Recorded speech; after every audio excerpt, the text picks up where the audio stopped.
On a appelé ça le règlement silencieux. Quand Serafina Thorne est entrée au tribunal de Manhattan, c'était pour divorcer de son mari, le magnat de la tech Marcus. Tout le monde s'attendait à une guerre. Marcus avait engagé les avocats les plus féroces de New York. Il avait caché des actifs. Il avait une maîtresse qui attendait dans la voiture. Il s'attendait à des cris. Il s'attendait à des larmes. Au lieu de ça, Serafina n'a pas dit un mot. Elle n'a pas négocié. Elle n'a pas discuté. Elle a tout signé en 3 minutes et elle est partie. Marcus pensait avoir gagné au loto. Mais il ne savait pas que 6 heures plus tard, un drone de paparazzi surprendrait Serafina en Méditerranée. Elle trinquait au champagne sur un yacht. Un yacht qui appartenait au seul homme que Marcus craignait plus que Dieu. Ce n'est pas juste une histoire de divorce. C'est l'histoire du plan de vengeance le plus brutal et le plus brillant de l'histoire de la haute société. L'air dans la salle d'arbitrage privée de Bradford & Ellis sentait l'expresso rassis et l'eau de Cologne agressive. C'était l'odeur de la misère de luxe. Marcus Thorne était assis en bout de table, une table en acajou. Il était adossé à sa chaise Herman Miller. Sa posture criait la désinvolture étudiée. Il a vérifié sa montre Patek Philippe pour la 3e fois en 5 minutes. Il voulait en finir. Il avait un vol pour Aspen prévu à 18 heures. Et Jessica, son assistante personnelle devenue sa fiancée, bombardait déjà son téléphone de textos. Elle lui demandait quel chalet de ski il devait réserver. En face de lui se trouvait Serafina. Si Marcus était un portrait d'énergie nerveuse déguisé en arrogance, Serafina était une statue. Elle portait un tailleur pantalon anthracite, un Dior vintage. Il était si parfaitement coupé qu'il ressemblait à une armure. Ses cheveux étaient tirés en un chignon sévère. Pas de bijoux, pas même son alliance. Celle-ci avait été laissée sur la table de chevet de leur penthouse de Tribeca il y a 3 semaines. C'était le matin où elle avait trouvé le 2e téléphone, scotché sous le tiroir de la coiffeuse. « Écoute, Serafina !» a dit Marcus.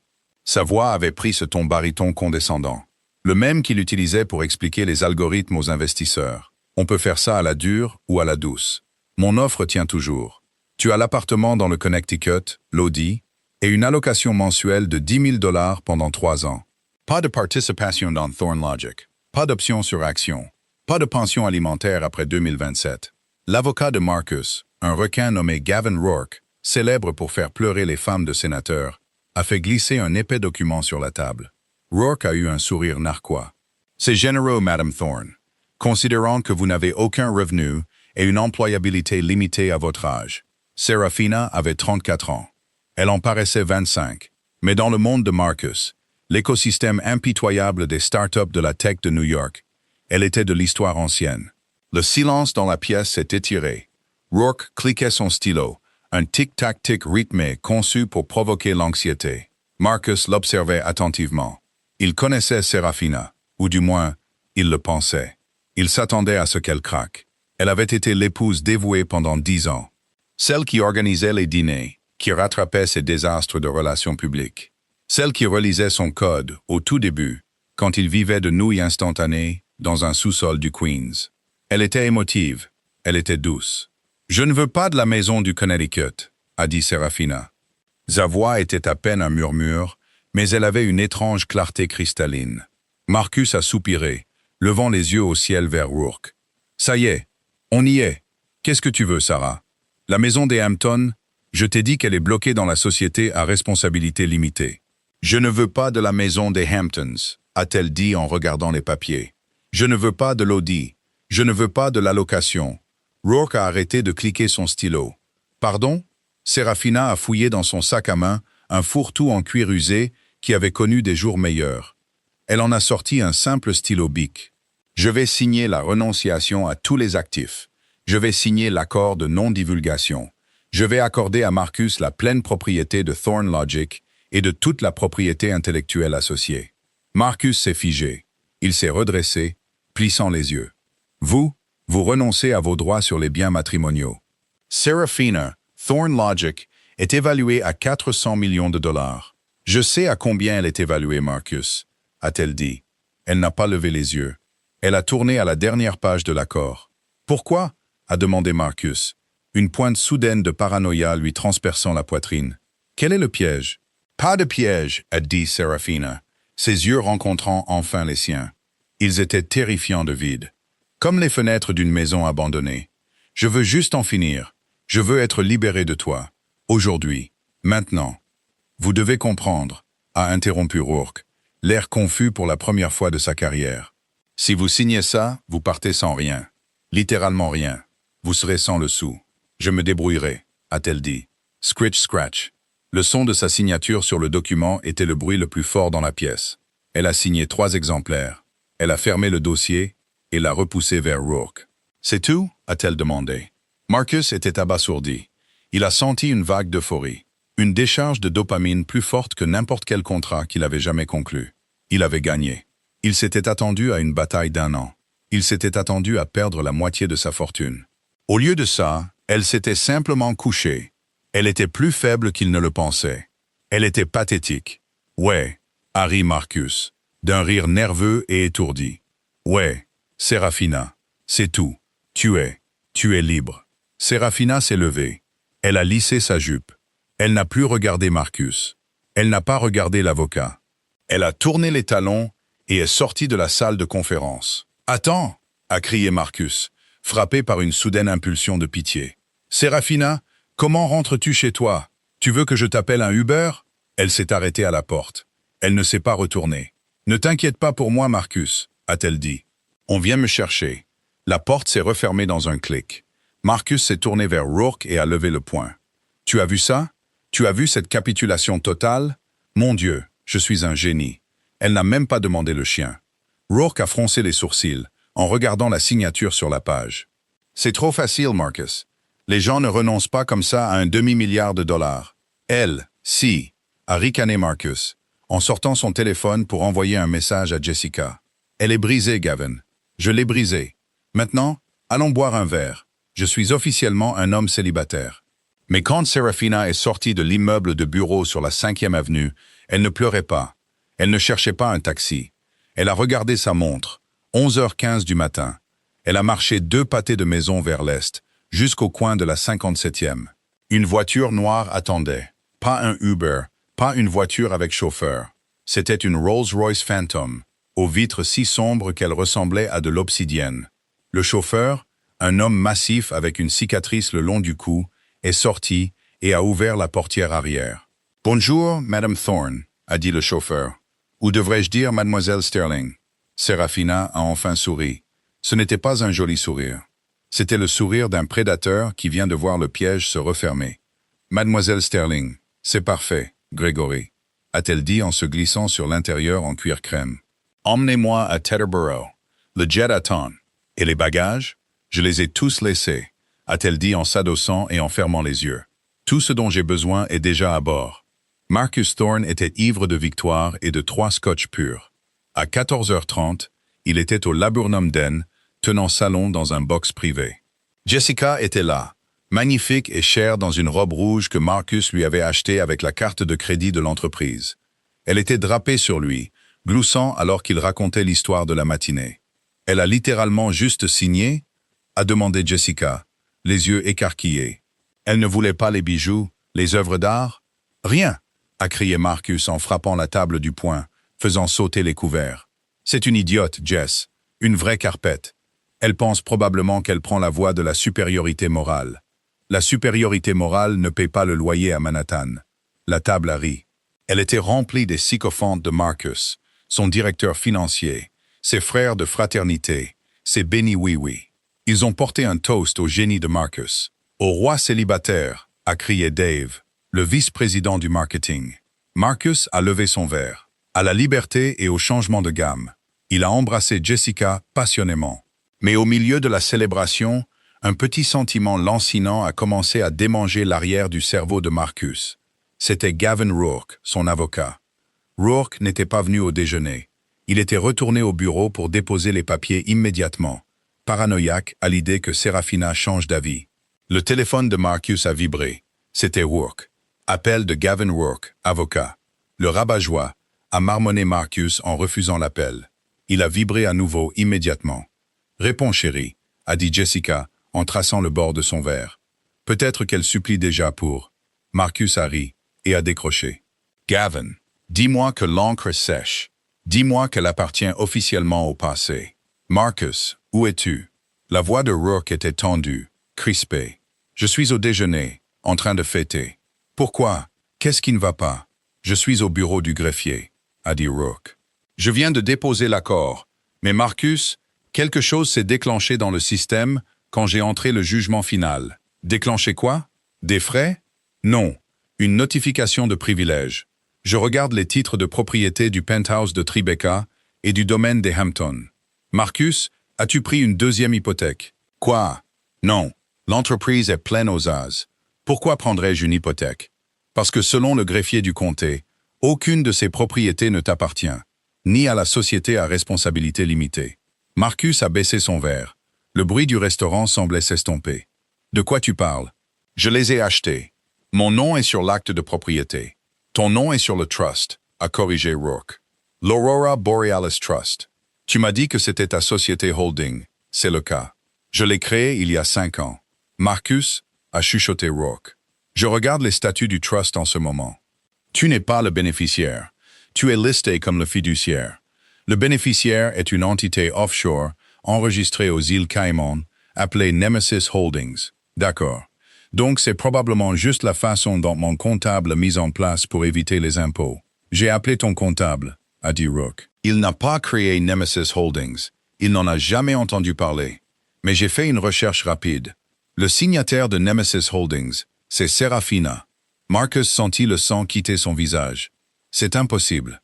Serafina ne sait pas comment créer une société écran offshore. C'est une femme au foyer. Elle a étudié l'histoire de l'art. Marcus, si elle possède le trust et que le trust possède les maisons, elle possède les maisons, a terminé Marcus, la voix tremblante. C'est pire que ça, a dit Rourke. Je viens de faire vérifier par le parajuriste les brevets de propriété intellectuelle, fondateur de Thorn Logic. Le code, l'algorithme de base que tu as utilisé pour construire la plateforme. J'ai écrit ce code, a claqué Marcus, dans notre sous-sol. Tu as écrit l'interface, a dit Rourke, mais le brevet pour le moteur de données prédictive, la chose qui fait que l'entreprise vaut 400 millions, il n'est pas à ton nom. Il est au nom du développeur original. Je suis le développeur. Non, Marcus, le brevet est enregistré au nom de S. Sterling, Serafina Sterling, daté de 2014, 2 ans avant que tu ne crées la société. Marcus a laissé tomber le téléphone. Il a cliqueté sur la nappe blanche, renversant un verre de vin rouge. La tache s'est étendue comme une blessure par balle sur le tissu. « Chérie » a demandé Jessica en s'écartant. « Qu'est-ce qui ne va pas? On dirait que tu as vu un fantôme. » Marcus ne pouvait plus respirer.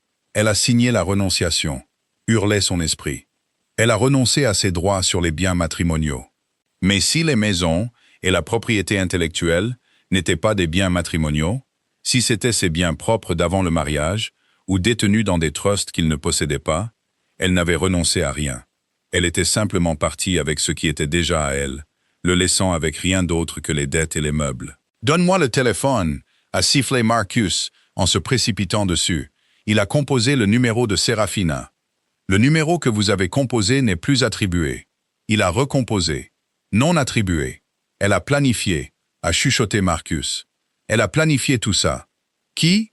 A demandé Jessica, maintenant agacée. Serafina a crié Marcus, faisant se retourner tout le restaurant pour le regarder. Elle m'a joué. Elle a volé ma société. Marcus, calme-toi, a dit Dave en se levant. Vérifie les réseaux sociaux. Peut-être qu'elle a posté quelque chose de stupide. On peut l'utiliser contre elle. Jessica a sorti son téléphone. Elle a ouvert Instagram.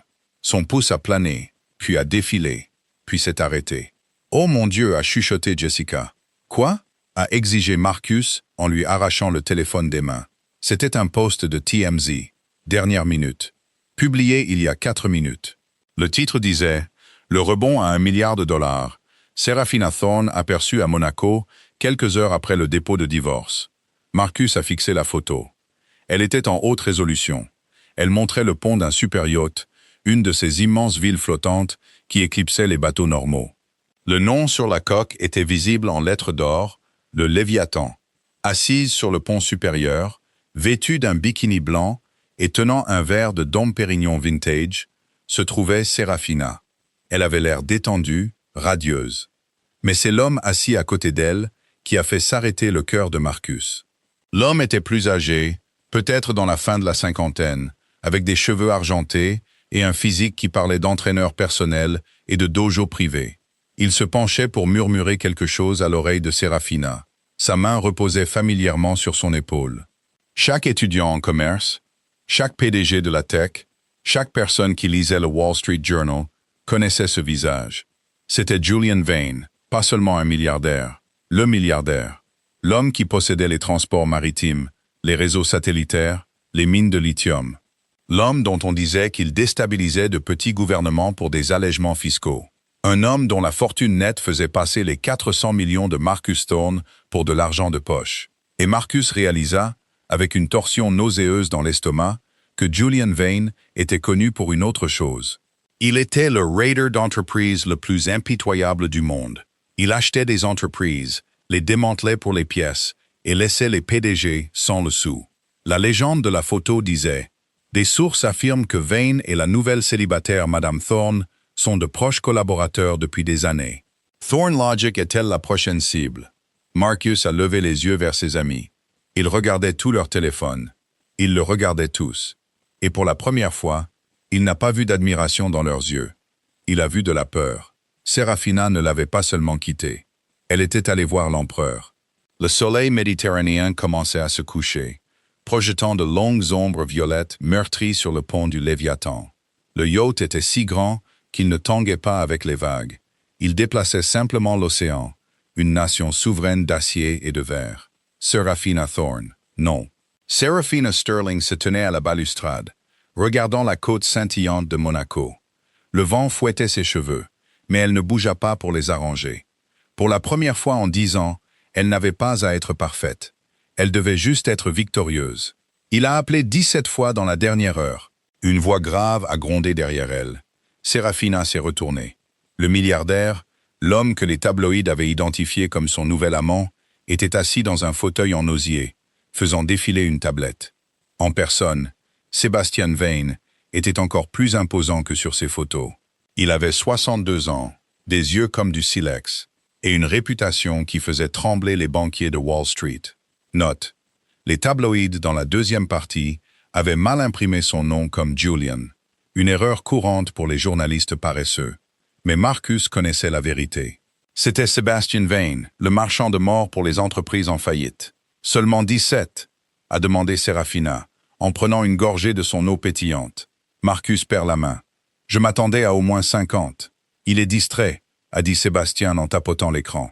Mes sources me disent qu'il est actuellement en train de crier sur son directeur technique. Apparemment, ils ne peuvent pas accéder au dépôt du code source pour la prochaine mise à jour 3.0. Serafina a souri, un sourire froid et discret. Ils ne pourront pas. J'ai changé les clés de chiffrement ce matin à 9 heures, juste avant d'entrer dans la salle d'arbitrage. Sébastien a gloussé en secouant la tête. Vous êtes une femme terrifiante, Serafina. Rappelez-moi de ne jamais vous épouser. Ne vous inquiétez pas, Sébastien. Vous êtes en sécurité. Notre contrat est strictement professionnel. C'était le premier rebondissement que le monde ne connaissait pas encore. Serafina et Sébastien n'étaient pas amants. Ils étaient partenaires. 6 mois plus tôt, Serafina avait découvert la liaison de Marcus avec Jessica. Elle n'avait pas pleuré. Elle ne l'avait pas confronté. Au lieu de cela, elle était allée à la bibliothèque de leur maison de Tribeca et avait sorti les classeurs originaux de constitution de Thorne Logic. Elle a suivi la piste papier. Elle a réalisé que Marcus, dans son arrogance et sa paresse, lui avait signé une procuration en 2015 pour qu'elle puisse s'occuper des formalités fiscales ennuyeuses pendant qu'il jouait au visionnaire. Elle a réalisé qu'elle avait le dessus, mais elle avait besoin d'un marteau pour frapper.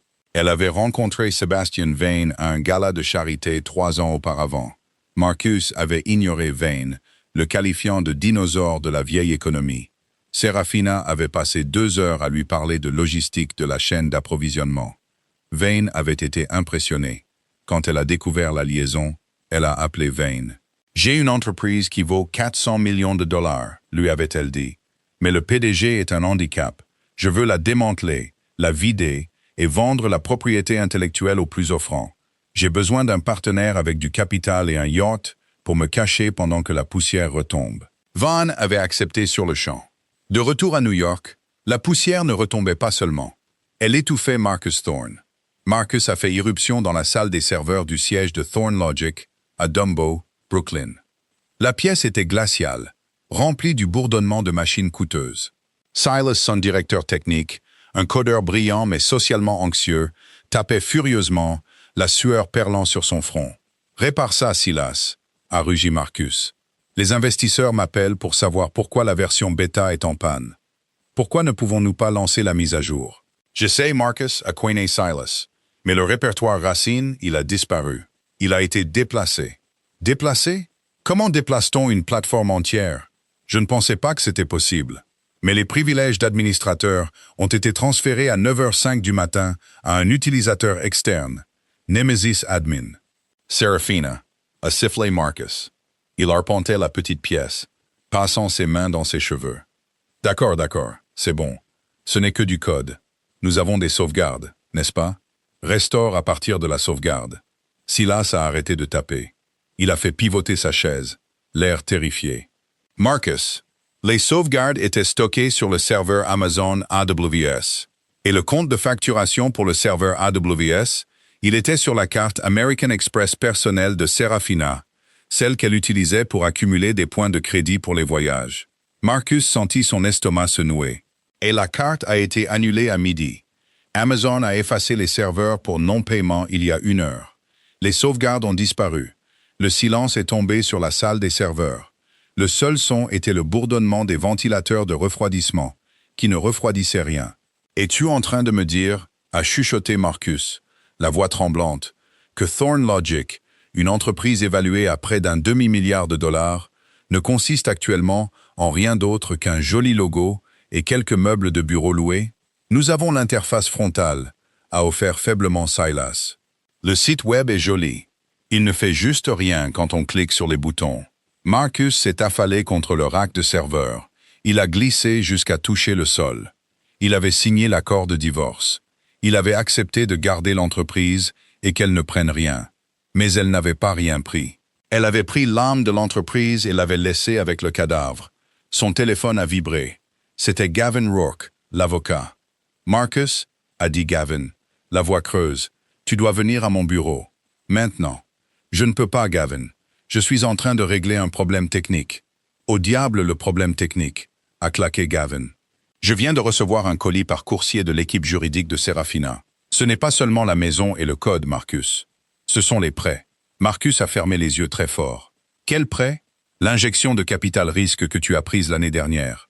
Les 50 millions de Horizon Ventures pour développer l'entreprise. »« Ouais, j'ai signé ça. C'est sur le compte de l'entreprise. »« Marcus, as-tu lu les petits caractères de la garantie personnelle? »« Je ne lis pas les petits caractères, Gavin. C'est pour ça que je te paye. »« Je n'ai pas examiné ce prêt, » a crié Gavin en retour. « Tu as dit que tu l'avais réglé lors d'une partie de golf avec les partenaires. »« Je regarde le document maintenant. Tu as mis les biens matrimoniaux en garantie.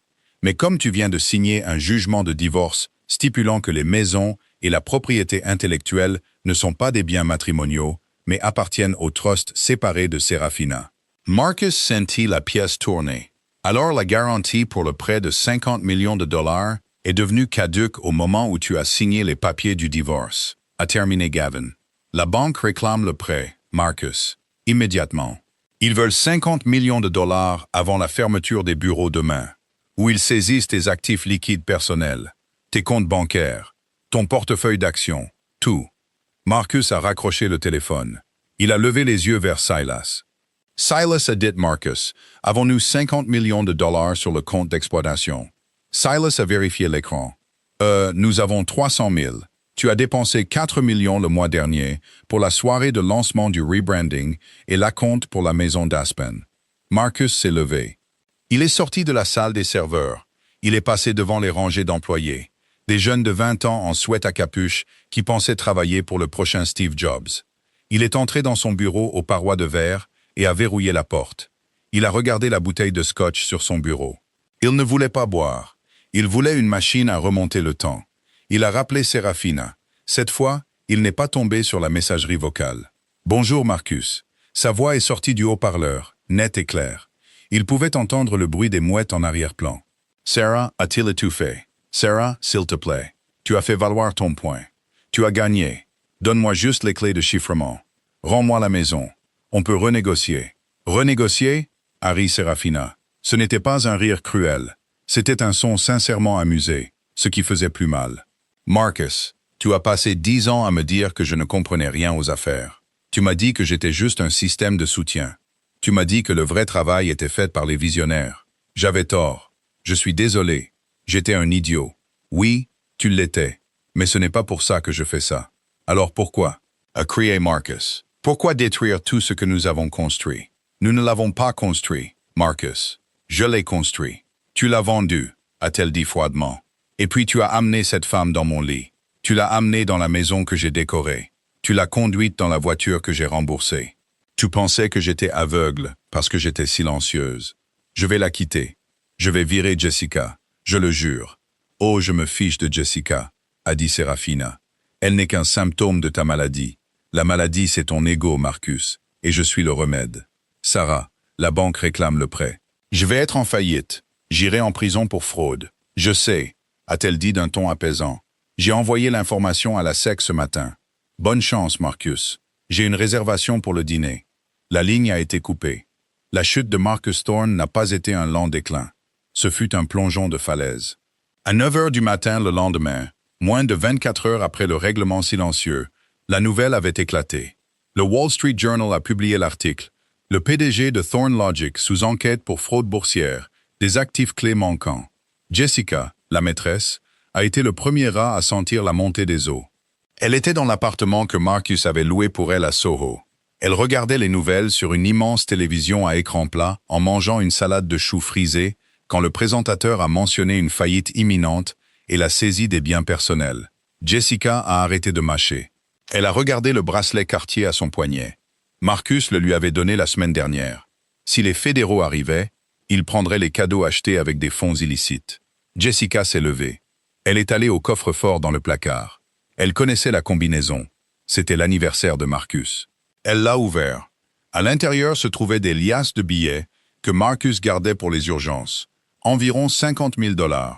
Il y avait aussi 3 montres et un disque dur. Elle a tout balayé dans son sac de sport. Elle n'a pas emballé de vêtements. Elle n'a pas laissé de mots.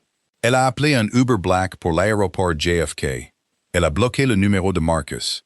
Au moment où Marcus est retourné à l'appartement ce soir-là pour chercher du réconfort, la seule chose qui restait était une salade à moitié mangée qui se flétrissait sur la table basse. Mais Marcus n'était pas encore à l'appartement. Il était actuellement en enfer. L'enfer, dans ce cas, était la salle du conseil d'administration de Thorne Logic. Autour de la table siégeaient les membres du conseil d'administration. C'étaient des hommes et des femmes qui avaient investi des millions dans la vision de Marcus. Ils n'étaient pas contents. « Explique-moi ça comme si j'étais un enfant de 5 ans, Marcus », a dit Eleanor Vance, l'investisseuse principale de Horizon Ventures. C'était une femme qui pouvait couper du verre avec sa mâchoire. Tu as divorcé de ta femme. Tu ne lui as rien donné. Et maintenant, elle possède la propriété intellectuelle de l'entreprise. C'est un malentendu, a menti Marcus, la sueur tachant les aisselles de sa chemise. C'est une erreur de transcription dans le dépôt du brevet. Nous sommes en train de régler ça. Une erreur de transcription. Eleanor a jeté un dossier sur la table. Je viens de raccrocher avec l'avocat de Serafina. Ou plutôt l'avocat de Nemesis Holdings. Il nous propose de nous concéder une licence pour la propriété intellectuelle. Marcus a cligné des yeux. Quoi? Elle nous propose de nous louer le code. Le code que nous pensions posséder. On ne peut pas la payer, a claqué Marcus de la main. C'est admettre la défaite. Nous n'avons pas le choix, a crié Eleanor. Sans ce code, le produit est mort. Combien veut-elle? Marcus a senti une lueur d'espoir. Peut-être que Serafina voulait juste de l'argent. Peut-être qu'il pourrait s'en sortir en payant. Combien? Eleanor a regardé le papier. Elle était pâle. Elle veut des frais de licence de 10 millions de dollars par mois, et Eleanor a hésité. Et quoi? Et elle veut un siège au conseil d'administration. Le siège de la présidente. C'est mon siège, a hurlé Marcus. Plus maintenant, a dit Eleanor doucement. Elle a regardé autour de la table. Je propose un vote de défiance envers le PDG Marcus Thorne. Tous en faveur. Toutes les mains dans la pièce se sont levées. Tu es viré, Marcus, a dit Eleanor. La sécurité va te raccompagner à la sortie. Marcus est resté là, abasourdi. Vous ne pouvez pas faire ça. Je suis le fondateur. Tu es un handicap, a dit Eleanor.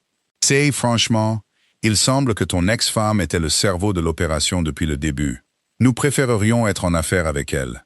2 grands agents de sécurité, des hommes que Marcus avait embauchés, des hommes dont il signait les chèques de paye, se sont avancés. L'un d'eux a pris Marcus par le coude. « Ne me touchez pas », a craché Marcus en le repoussant. « Je m'en vais. » Il est sorti du bâtiment en trombe, portant une boîte en carton avec une agrafeuse et une photo de lui serrant la main d'Elon Musk. Alors qu'il sortait dans les rues pavées de Dumbo, les paparazzi attendaient. Ils l'ont assailli, les flashs l'aveuglant. « Marcus, est-il vrai que vous êtes en faillite? Serafina a-t-elle tout planifié? Où est Jessica? Les rumeurs disent qu'elle a été vue embarquant sur un vol pour Dubaï. » Marcus s'est frayé un chemin à travers la foule, la tête baissée. Il a atteint sa Tesla. Il a tapé sur son téléphone pour déverrouiller la porte. L'application a tourné. Accès refusé. Il a tapé à nouveau. Accès refusé. Le propriétaire a restreint l'accès. « Quoi ?» a crié Marcus au téléphone. « Je suis le propriétaire. » Puis il s'est souvenu. La Tesla était enregistrée au nom de l'entreprise dont il venait d'être viré. Eleanor avait probablement désactivé sa clé numérique il y a 30 secondes. Marcus a donné un coup de pied dans le pneu. Il a donné des coups de pied encore et encore, jusqu'à ce qu'il crie, les larmes coulant sur son visage. Un milliardaire devenu mendiant en l'espace de 48 heures. Les caméras ont capturé chaque seconde de la scène. Loin de là, dans le luxe tranquille de la Méditerranée, Serafina regardait le direct sur son ordinateur portable. Sebastian Vane a versé 2 verres de vin. Il lui en a tendu un. Brutal, a noté Vane en regardant Marcus donner des coups de pied dans la voiture. Efficacement démantelé. Le conseil vient de publier un communiqué de presse. Ils ont accepté vos conditions de licence. Vous êtes maintenant la présidente de Thorn Logic. Je sais, a dit Serafina. Elle n'avait pas l'air heureuse. Elle n'avait pas l'air triste. Elle avait l'air résolue. Alors, quel est le prochain coup? A demandé Vaughn. Tu retournes à New York, tu prends le trône. Pas encore, a dit Serafina. Marcus est brisé, mais il n'est pas fini. Il lui reste encore une carte à jouer. Quelle carte? Il n'a pas d'argent, pas d'entreprise, pas de petit ami. Il a les médias, a dit Serafina. Marcus est un narcissique. Quand un narcissique est acculé, il ne se rend pas simplement. Il essaye de brûler le monde entier. Il va passer à la télévision. Il va essayer de me faire passer pour la méchante. Il va mentir. Laisse-le faire, a haussé les épaules Van. Qui le croira? Tout le monde aime une victime, a dit Serafina. Surtout s'il joue bien le rôle du mari bafoué. Je dois m'assurer que lorsqu'il ouvrira la bouche, aucun son n'en sortira. Et comment fais-tu ça? Serafina a fermé l'ordinateur portable. Elle a fouillé dans son sac et a sorti une petite clé USB noire.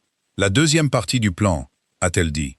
La maîtresse n'était pas seulement un coin pour briser le mariage, Sébastien. Je savais pour Jessica bien avant de laisser Marcus savoir que je savais. Vane a haussé un sourcil. Tu dis que tu l'as utilisé. Je dis, a dit Serafina, en faisant tourner la clé entre ses doigts, que Jessica n'était pas seulement un joli visage. Elle était mon espionne. Elle ne le savait tout simplement pas. Tu l'as mise sur écoute? Mieux, a dit Serafina. Je les ai présentés. Sebastian Vane, un homme qui avait renversé des gouvernements, a regardé Serafina avec une admiration sincère. Tu as arrangé une maîtresse pour ton mari afin de pouvoir le détruire. Je lui ai tendu un piège, a corrigé Serafina. S'il avait été loyal, rien ne se serait passé.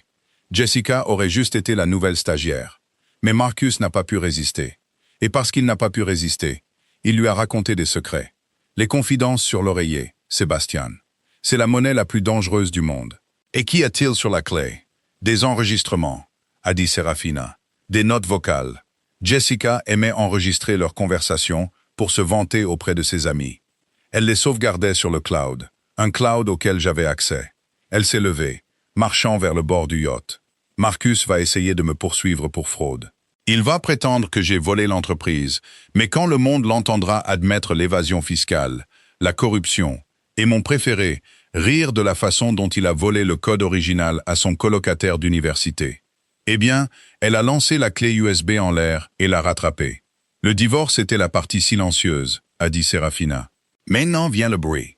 3 jours après avoir été renvoyé de sa propre entreprise, Marcus Thorne était assis dans la loge de l'émission de Brad Calver. C'était le programme d'information par câble le plus regardé du pays. Calver était un requin, un homme qui se nourrissait d'indignation et de scandale. Marcus avait choisi ce lieu avec soin. Il savait que Calvert détestait la culture d'entreprise woke et qu'il se délecterait de l'histoire d'un génie masculin, travailleur dépouillé de son empire par une ex-femme intrigante et un milliardaire obscur. Marcus s'est regardé dans le miroir. Il avait l'air fatigué. Mais s'il avait dit à la maquilleuse de laisser les cernes, qu'il voit la douleur, pensa-t-il, qu'il voit ce qu'elle m'a fait. Il a ajusté sa cravate. Il avait acheté ce costume dans un grand magasin, prêt à porter, car ces costumes sur mesure étaient enfermés dans le penthouse de Tribeca, où il lui était légalement interdit d'entrer. Le mélange de polyester lui démangeait la peau. 5 minutes, Monsieur Thorne, a dit une assistante de production en passant la tête. Marcus a pris une profonde inspiration. C'était le moment. La dernière chance. S'il pouvait gagner le public, il pourrait faire pression sur le conseil d'administration.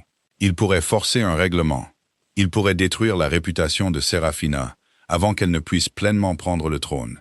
Il est monté sur scène. Les lumières étaient aveuglantes.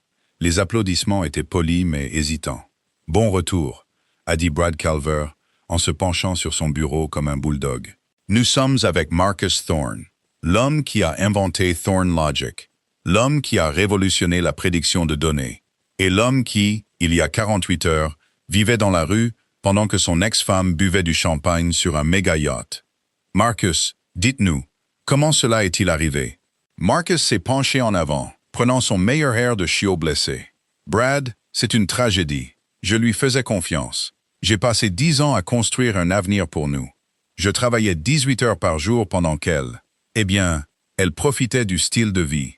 Et quand j'ai traversé une mauvaise passe, au lieu de me soutenir, elle a exécuté une prise de contrôle hostile préméditée. Ce n'est pas seulement un divorce, c'est de l'espionnage industriel. De l'espionnage, a demandé Calvert, les yeux s'illuminant. Ce sont de grands mots. Elle a volé ma propriété intellectuelle, a menti Marcus sans effort. Elle m'a piégé pour me faire signer des documents que je ne comprenais pas. C'est une escroc, Brad, et elle est soutenue par Sebastian Vane, un homme connu pour détruire les entreprises américaines. Ils essaient de me faire taire. Eh bien, vous n'êtes pas silencieux maintenant, a dit Calvert en se tournant vers la caméra. Amérique, regardez cet homme. Voilà ce qui arrive quand le système juridique est utilisé comme une arme contre. Soudain, les lumières du studio ont vacillé. L'écran massif derrière Marcus, qui affichait une photo flatteuse de lui, est devenu gris statique. Puis, il est devenu noir. Qu'est-ce qui se passe, a claqué Calvert à ses producteurs. On a perdu le signal. Ce n'est pas nous, a crié une voix depuis la régie. Le signal est piraté. Sur l'écran, une forme d'onde est apparue, un fichier audio. Qu'est-ce que c'est? Marcus s'est levé, la panique montant dans sa gorge. Éteignez ça. Une voix a retenti dans les haut-parleurs du studio. Elle était reconnaissable entre toutes. C'était la voix de Marcus. Mais ce n'était pas la voix triste et humble qu'il utilisait maintenant. C'était la voix arrogante et pâteuse d'un Marcus ivre, enregistré des mois plus tôt, dans l'intimité de sa chambre avec Jessica. Enregistrement de Marcus. Les investisseurs sont de vrais moutons, Jess. Je te jure.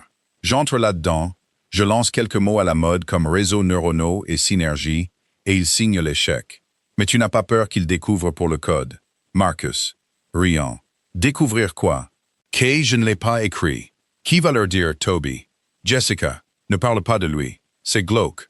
Marcus, ce n'est pas glauque, c'est les affaires. Toby était un génie, mais il était faible. Il a fait une overdose, Jess. Il est mort dans cette chambre de dortoir et a laissé son ordinateur portable ouvert. Je ne l'ai pas tué. J'ai juste sauvé son travail. J'ai pris le disque dur. Il n'en avait plus besoin. J'ai pris Atlas. Je l'ai renommé Thorne Logic. Et j'ai gagné 1 milliard de dollars. C'est la sélection naturelle. L'audio s'est coupé. Le silence dans le studio était absolu. Il était plus lourd que la gravité. Brad Calvert a fixé Marcus. Le public a fixé Marcus. Marcus est resté figé, son visage se vidant de sa couleur, jusqu'à ce qu'il ressemble à une figure de cire. Toby a chuchoté Marcus pour lui-même. Il n'avait pas pensé à Toby depuis des années. Toby Miller, son colocataire à l'Institut de technologie du Massachusetts. Le gamin silencieux qui écrivait du code comme de la poésie. Le gamin qui est mort d'une overdose de fentanyl en 2014. Vous l'avez volé, a demandé Calvert, la voix basse. Il ne jouait plus un personnage. Il était sincèrement dégoûté.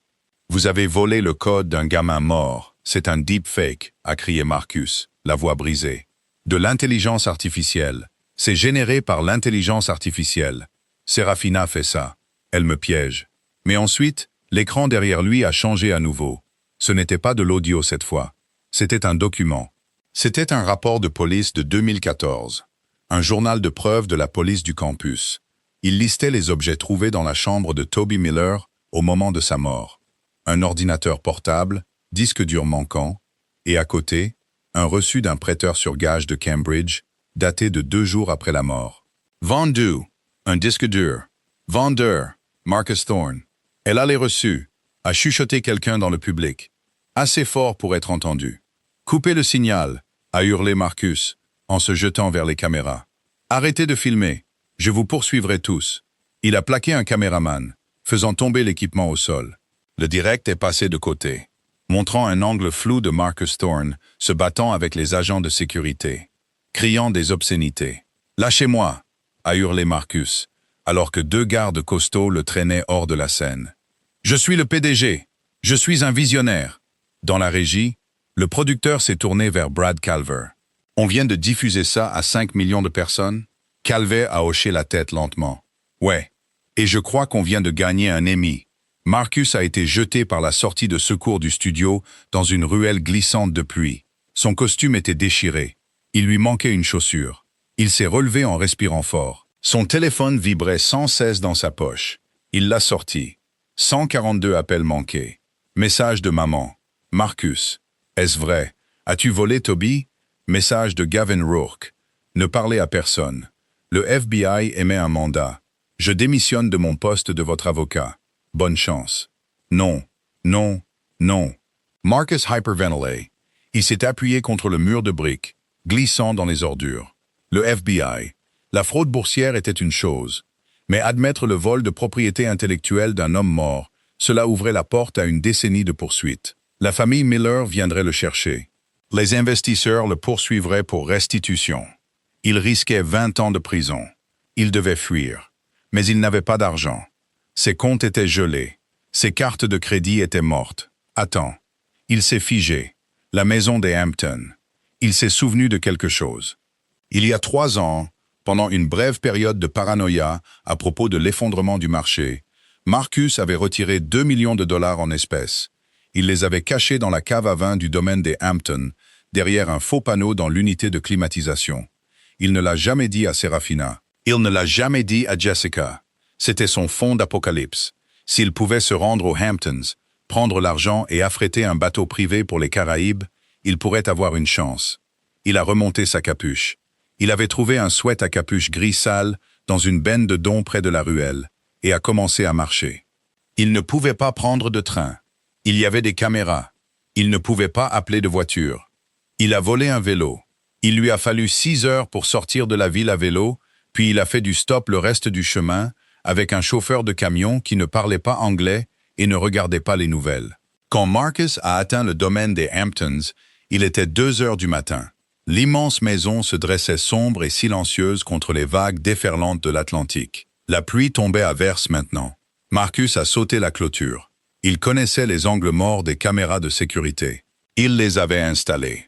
Il s'est glissé à travers les jardins manucurés, frissonnant, son vélo volé abandonné dans les haies.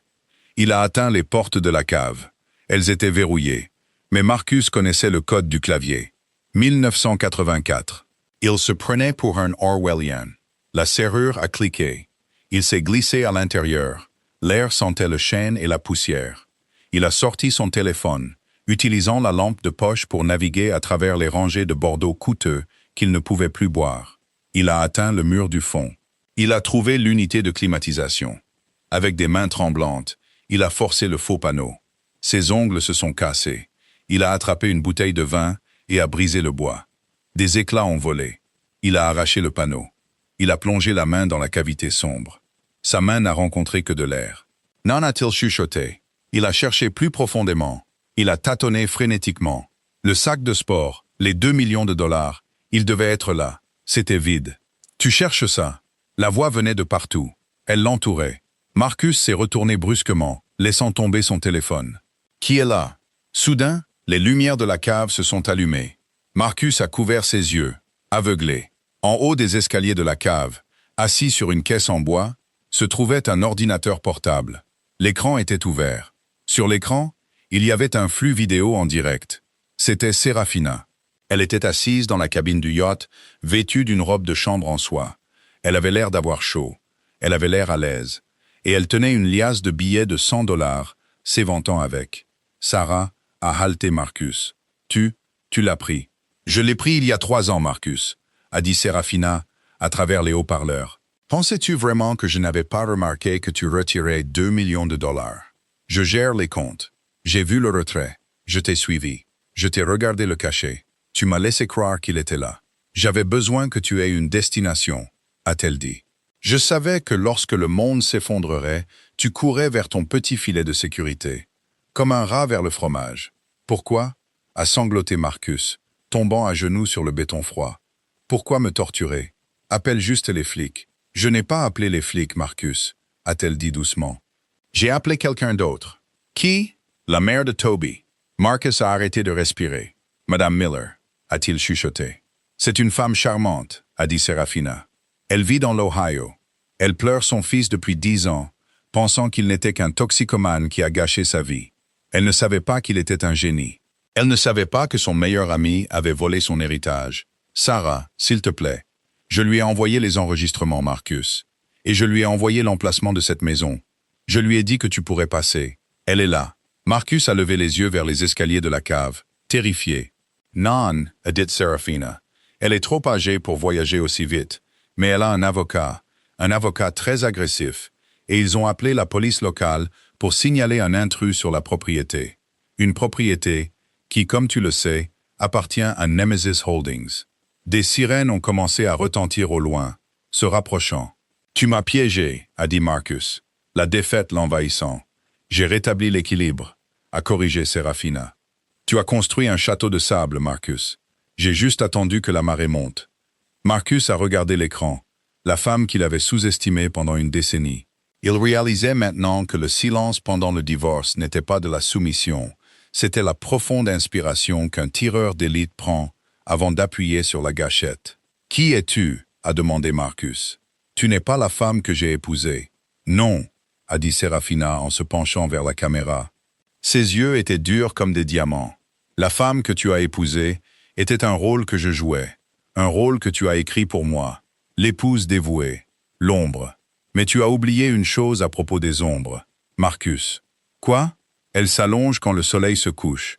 Et il fait très sombre pour toi maintenant. Les portes de la cave se sont ouvertes en grance. Police, montrez-moi vos mains. Des lampes de poche ont percé l'obscurité. Des officiers ont dévalé les escaliers. Armes au poing. Marcus a levé les mains. Il a regardé à nouveau l'écran de l'ordinateur portable. Serafina a levé son verre de champagne. Au revoir, Marcus. L'écran est devenu noir. 18 mois plus tard, le son de la lourde porte d'acier qui claque était la seule horloge qu'il restait à Marcus Thorne. À l'intérieur de l'établissement correctionnel fédéral d'Otisville, New York, le temps ne se mesurait pas en heures ou en minutes. Il se mesurait en décompte. Le décompte du matin, le décompte du déjeuner, le décompte du soir. Marcus était assis sur le bord de sa couchette, fixant un cahier de composition vierge. Il essayait d'écrire ses mémoires depuis 6 mois. Il avait un titre, L'algorithme d'Icare. Comment j'ai construit l'avenir et ai été volé par le passé. Mais chaque fois qu'il posait le stylo bon marché sur le papier, sa main tremblait. Il n'était pas le loup de Wall Street. Il n'était pas un hors-la-loi glamour. En prison, il était une blague. Les autres détenus, principalement des fraudeurs et des trafiquants de drogue, l'appelaient le support technique. Si la télévision de la salle commune tombait en panne, ils obligeaient Marcus à la réparer. Si la télécommande ne fonctionnait plus, ils la lui jetaient à la tête. Il avait tout perdu. L'argent avait disparu, saisi par la SEC et les banques. Les maisons étaient vendues. Jessica jouait actuellement dans une émission de télé-réalité appelée L'île des chercheuses d'or, où elle se moquait ouvertement de ses performances au lit devant des millions de téléspectateurs. Mais le pire n'était pas la pauvreté ou l'humiliation, c'était le silence. Marcus était autrefois entouré de bruit, d'applaudissements, de notifications, de béni oui-oui riant à ses blagues. Maintenant, le monde l'avait simplement mis en sourdine. Il avait envoyé 20 lettres à Serafina. Il avait imploré son pardon. Il avait supplié pour un prêt. Il avait supplié juste pour entendre sa voix. Elle n'avait jamais répondu, pas une seule fois. Son silence était un mur de prison, plus épais que le béton qui l'entourait. « Thorne !» a crié un garde en frappant sa matraque contre les barreaux. « C'est l'heure de la télé. Tu viens ?» Marcus a soupiré. « Non, j'écris. Comme tu veux. Tu rates quelque chose. Ton ex est sur Bloomberg. » Marcus a laissé tomber le stylo. Il s'est précipité vers les barreaux. « Quoi ?» Il a couru dans la salle commune. Un groupe de détenus était rassemblé autour de la petite télévision murale, mangeant du pop-corn de la cantine. Sur l'écran, le bandeau d'information clignotait en bleu vif. La nouvelle ère de l'intelligence artificielle éthique. Discours de Serafina Sterling en direct de Zurich. Marcus a bousculé un fraudeur condamné pour mieux voir. Serafina se tenait sur une scène qui ressemblait à un vaisseau spatial. L'éclairage était doux, éthéré. Elle ne portait plus les tailleurs pantalons sévères. Elle portait un costume en soie blanche, qui flottait comme de l'eau. Elle avait l'air plus jeune. Elle avait l'air puissante. Elle avait l'air heureuse. Elle s'adressait à une foule de 3000 des dirigeants les plus puissants du monde. Pendant une décennie, a dit Serafina, sa voix calme et résonnante, on nous a dit que la technologie nécessite la disruption, que pour construire quelque chose de grand, il faut casser des choses, il faut enfreindre les règles, il faut briser les gens. La caméra a balayé le premier rang. Sebastian Vane était là, l'air fier. À côté de lui était assise une femme âgée, avec des cheveux gris et des lunettes épaisses. Marcus l'a reconnue instantanément. C'était Madame Miller, la mère de Toby. Mais c'était un mensonge, a poursuivi Serafina. La véritable innovation ne consiste pas à voler. Elle ne consiste pas à aller vite, au détriment de la vérité. Aujourd'hui, je suis fier d'annoncer le retrait de la marque Thorn Logic. La foule a murmuré. Marcus a agrippé le dossier d'une chaise en plastique si fort que ses jointures sont devenues blanches. « N'ose pas, pensa-t-il. N'efface pas mon nom. Le nom Thorn représente un héritage d'ego, a dit Serafina. Il représente une boîte noire, où le crédit entre et les mensonges sortent.